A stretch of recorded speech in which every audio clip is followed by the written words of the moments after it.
Time to bring in our panel today. It's a good one. If you're new to the show, each week we bring talk radio hosts from across the country on, and they don't disappoint. Time for our guests who all rule the airwaves with their talk radio programs across the country. Mark Vargas, who hosts Mark My Words on AM 560, The Answer, out of Chicago. New Jersey now, Mary Walter, the host of Mary Walter Radio. And Melanie Collette, also in New Jersey, the host of Money Talk with Melanie on 98.7 The Coast. Melanie, since your pretty face is up last, let's start with you first. If you ever want to freak yourself out, you guys got to go to usdebtclock.org. It's a real-time look at how deep in it we are. America owes more than $94,000 per citizen. I mean, that includes people who don't even pay taxes. Almost $250,000 per taxpayer. That's each of us. Melanie, if you ran your family that way, you'd be on the streets. You'd be homeless, car repoed, credit cards maxed, watching migrants being treated better than we are. And the Democrats want more of your money. What do you say to them? I say that they're absolutely unbelievable. A little secret here. Do you know that the government intentionally runs their budget with a deficit? It is absolutely amazing to me. And they have the nerve, the absolute audacity, to say that they have discretionary spending. If you can't pay your bills, you don't have any discretionary spending. Your money's bill money. There's no discretionary spending, and you need to cut, just like you said in your open. It's absolutely ridiculous. Everything that's in that excessive government spending report that Senator Rand Paul does every year, just take that whole book and cut everything in there that's out. That's what I say. Yeah, right on. I agree with you 100%. You don't spend more than you have or more than you intend to make unless you're a Democrat. House Speaker Kevin McCarthy with the verbal bullseye here. Check it out. We are in this problem because when the Democrats took the overall majority just a few years ago, they spent $6 trillion. That brought us inflation. That brought us banks closing, but it spent too much.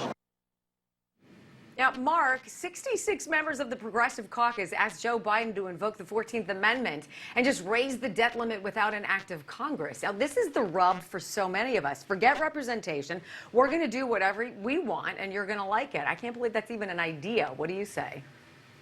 Well, Wendy, one thing that I learned after serving at the Pentagon for several years is if you own a business, you never want anyone that handled money to serve as your chief financial officer, because there's virtually no accountability. The government is set up to waste money. At the end of the fiscal year, if you have money left over because you've saved money, what does the U.S. government do to your government agency? They penalize you and remove that money the following year. So it encourages wasteful spending. And it's why for decades after decades, we've seen wasteful spending in Congress, spending money on things like a turtle tunnel, the Big Dig, all sorts of things, a teapot museum in North Carolina. It's pretty easy to spend money when it's not yours.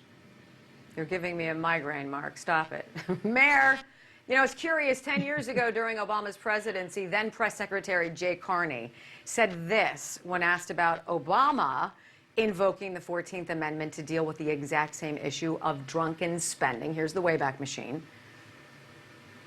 Congress has to vote to raise the debt ceiling. The president can't raise it by himself.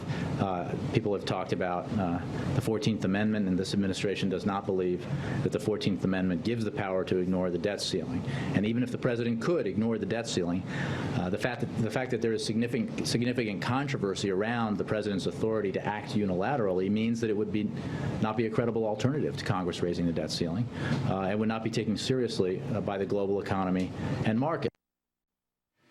And yet the Squad and all of those wackos think that that's a good idea. What a difference a decade makes, Mary. Yes, doesn't it? Well, speaking of the Squad, that fabled economist, AOC, has the answer. She says, we just print more money. What do you mean you run out of money? It's like, what do you mean you run out of checks? Just print more of them. You're fine. So that's her solution to this. But, you talk about how quickly things have changed. If I were a cynic, I would say, well, this is being done purposely by the party, the uniparty, because if you crash the economy and if you make people dependent on the government for everything, they're making us dependent on them for, everything's got to be electric. the way you heat your home, the way you cool your home, the way you get from point A to point B. Every single part of our lives is now being regulated, and the government can shut it off at a whim, right? Mm-hmm. So if you crash the economy and I need the government for my food because I don't have a job now, because I can't afford food, because inflation's so insane, because we just keep printing money, well, what a wonderful way to control the population.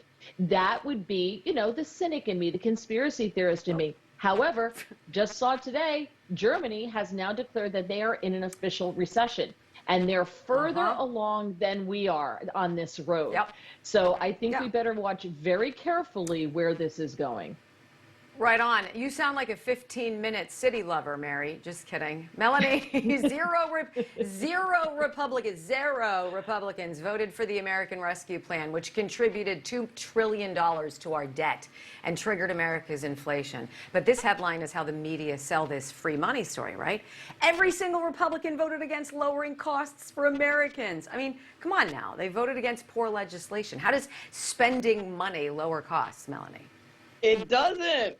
And here's the thing. I think this is another little financial secret that people are not aware of, that leftists and Democrats do not think that the government money is real money. Like, they think that there's this magical entity called the government that has money, and that it's completely separate and doesn't affect any actual citizens. Like, they do not make the connection between the fact that the government money is tax money. It is our money. So every time you spend it, it does affect everyone who lives in the United States, unless, of course, they're undocumented, and then, that's a completely different story. Right. And Mark, real fast, Adam Schiff blames America's debt on Republicans. Of course he does. Giving tax breaks to billionaires, he says. The GOP is now refusing to pay up. I mean, I can't imagine that man's world. Wow. Aren't you tired of always being blamed for stuff that we know the left is going to do that's going to be terrible? Right. Well, the Democrats like to penalize success and making money and providing jobs. They want to destroy job creators. They want to destroy the billionaires' livelihoods. Why? Because, to the point made earlier, this is all about government control. How can they control voters? How can they control the votes when you've got people out there that are actually making money and helping the community? So at the end of the day, if it's about less government control, the Democrats are against it. 100% correct. Guys, hang tight. That was awesome.